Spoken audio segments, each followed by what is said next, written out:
Hello बच्चों, चलिए प्रश्न को पढ़ते हैं। इसमें लिखा, किस आवृत्ति की प्रत्यावर्ती धारा के लिए 1 माइक्रोफैरड धारिता के संधारित्र का जो धारितीय प्रतिघात है वो 1 हेनरी प्रेरकत्व के प्रेरण प्रतिघात के बराबर होगा। तो बच्चों इसमें हमें प्रत्यावर्ती धारा की आवृत्ति का मान ज्ञात करना है। तो चलिए बच्चों इस प्रश्न की मूल अवधारणा को हम देख लेते हैं बच्चों।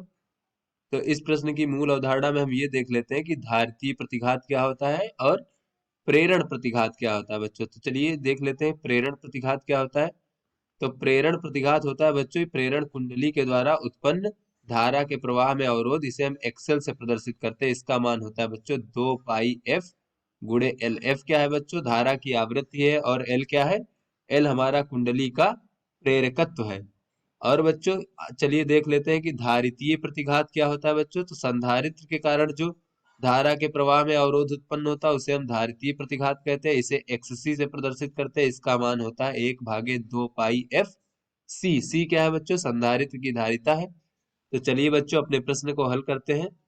तो बच्चों इस प्रश्न में हमें दिया गया है संधारित्र की धारिता सी का मान दिया गया है 1 माइक्रोफैरड। तो इसे हम लिख सकते हैं 10⁻6 फैरड।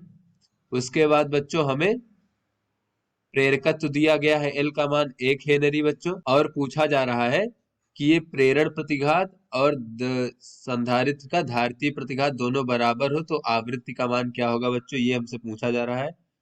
तो बच्चों अगर हम एक्सएल बराबर एक्ससी कर दे तो ये हो जाएगा 2 पाई एफ एल बराबर 1/2 पाई एफ सी।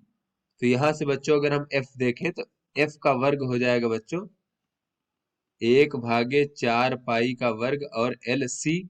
तो बच्चों आवृत्ति एफ का मान हमें प्राप्त हो जाएगा 1/2 पाई वर्गमूल एल गुणे सी। तो बच्चों यहाँ पर अगर हम सभी का मान रख दें तो 2 गुणे पाई का मान होता है 3.14 और वर्गमूल में बच्चों प्रेरकत्व एल का मान है 1 और सी का मान है बच्चों 10⁻6 फैरड। तो बच्चों ये 10⁻6 हो जाएगा। तो यहाँ से बच्चों अगर हम देखें तो एफ बराबर हमें प्राप्त हो जाएगा, ये बच्चों हो जाएगा हमारा 6.28। और बच्चों ये वर्गमूल में 10⁻6 जब बाहर आ जाएगा तो हो जाएगा गुणे 10⁻3। तो बच्चों इसको हल करेंगे तो ये प्रत्यावर्ती धारा परिपथ की आवृत्ति जो है हमें ज्ञात हो जाएगी बच्चों 159.24 हर्ट्स। इसको बच्चों हम लगभग कह सकते हैं 159 हर्ट्स यानी कि साइकिल प्रति सेकंड। तो आशा करते हैं बच्चों ये आपको समझ में आ गया होगा। धन्यवाद।